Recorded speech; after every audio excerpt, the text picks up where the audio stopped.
कल हम लोगों ने व्रत उपवास के विषय में थोड़ी सी बात सुनी थी, तो इसमें एक स्पष्टता की जरूरत मुझे लग रही थी। हम लोग नहीं खाते हैं ना, उस दिन को उपवास किया ऐसा बोलते हैं।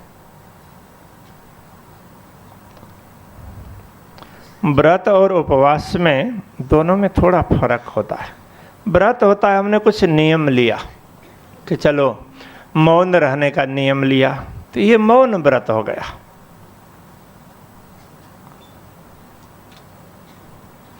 भोजन न करने का व्रत लिया तो ये निराहार व्रत हो गया। एक समय भोजन लेने का नियम लिया तो एक समय का व्रत हो गया। तो ऐसे ही हम व्रत कभी भी ले सकते। तो हम झूठ ना बोलने का व्रत लें तो ये भी तो नियम ही है ना। नित्य मुझे इतनी बार तारतम महामंत्र का जप करना है तो व्रत लें, तो मुझे करना ही है किसी भी तरीके से। तो वैसे व्रत नहीं लेते हैं ना तो फिर लापरवाही हो जाती है। व्रत लिया तो ये करना ही है, नियम लिया तो पक्का करना ही है।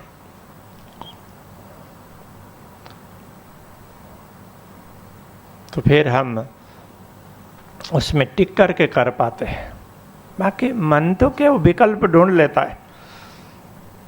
चलो 1 घंटे बैठने का नियम लिया था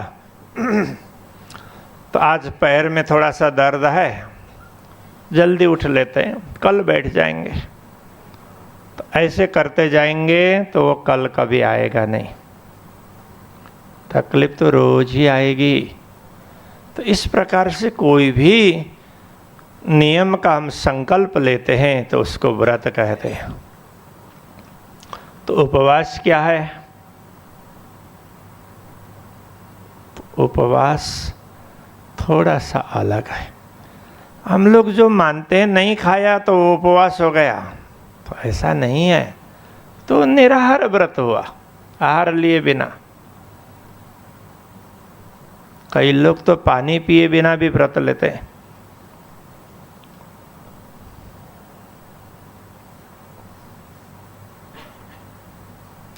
तो उपवास का अर्थ होता है अलग। तो उसका सीधा साधा अर्थ ये है, परमात्मा के सानिध्य का अनुभव करना, उनके पास में बैठे हैं ऐसा अनुभव करना। देखो हम उनको देख नहीं पा रहे हैं तो इसलिए पास में बैठ तो नहीं सकते, किंतु पास में बैठे हुए का फील कर सकते।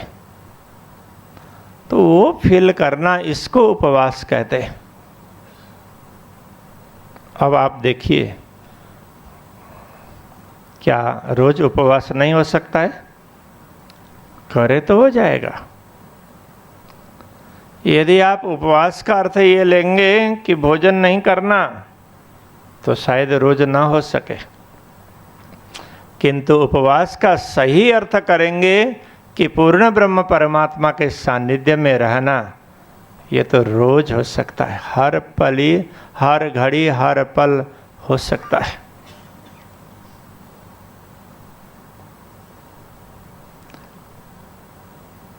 महामती श्री प्राणनाथ जी इसके लिए कहते हैं, खाते पीते उठते बैठते सोवत सुपन जागृत, दमना छोड़े मासू कसो, जाकी असल हक निस्वत। खाते हुए, पीते हुए, उड़ते हुए, बैठते हुए, चलते हुए, सोते हुए, जागते हुए, किसी भी समय श्वास लेते हुए और छोड़ते हुए भी, जिनका संबंध पूर्ण ब्रह्म परमात्मा के साथ में है, ऐसी ब्रह्मात्माएं उनके सानिध्य का अनुभव करना नहीं छोड़ती है, भूलती नहीं है। तो वो सानिध्य का अनुभव, तो वो वास्तव में उपवास है। आपको लगता होगा फिर इसका खाने के साथ तो कोई संबंध ही नहीं है, तो संबंध जुड़ा कैसे? तो उसके भी कारण है। जैसे अभी क्या होता है, आपको हर चीज़ तैयार मिलता है, तो आटा भी आपको तैयार मिलेगा, ठीक, मसाले वगैरह भी सारे साफ किए हुए तैयार माल, तो डब्बे में भर करके सारा सेटिंग सब कुछ तैयार माल मिलता है। तो भोजन बनाने में कितना समय लगेगा? ज़्यादा समय नहीं लगता ना। हाँ, अब आप बहुत ज़्यादा आइटम बनाने लग जाओ तो उसकी बात अलग है, किंतु रूटीन में हम भोजन करते हैं उसके लिए ज़्यादा समय नहीं लगता। यही बात आप देखिए, पहले के समय में जबकि सारा काम उसी समय करना पड़ता था, तो दिन का भोजन हो तो सुबह से लग जाते हैं, तब जाकर के दिन का भोजन तैयार होता।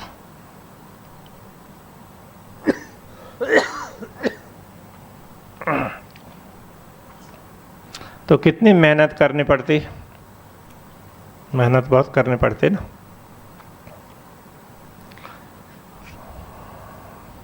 दिन का भोजन तैयार हुआ, सबने भोजन कर लिया, तो उसके बाद में फिर बर्तन साफ करने, शाम के भोजन की तैयारी करते करते शाम हो जाती।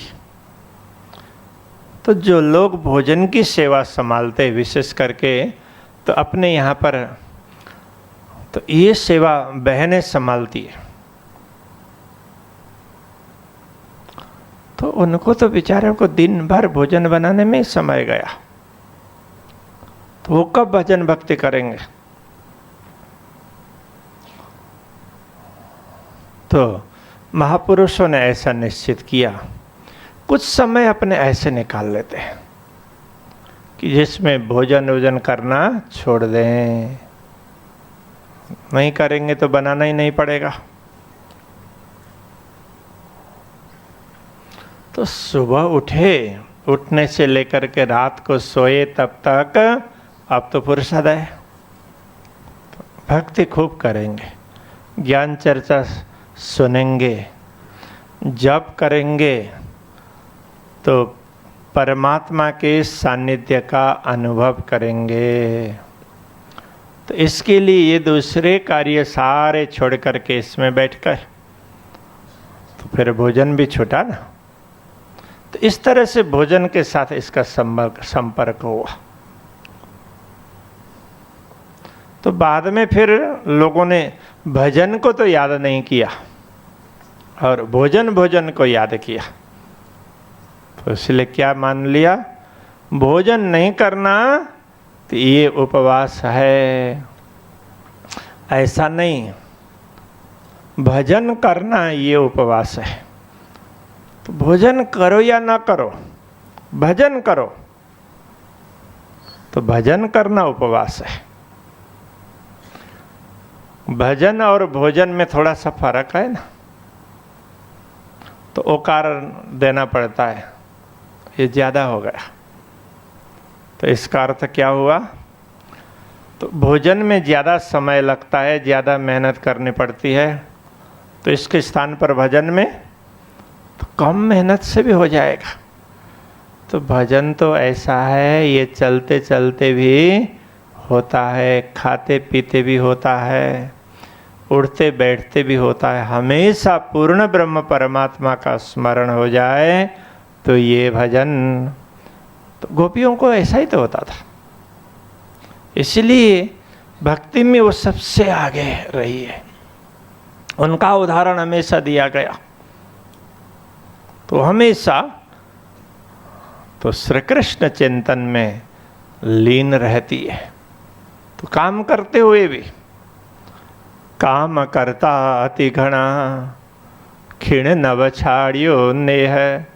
तो काम तो बहुत करते, किंतु एक क्षण भी वो पूर्ण ब्रह्म परमात्मा के स्नेह को, उनके स्मरण को छोड़ती नहीं थी।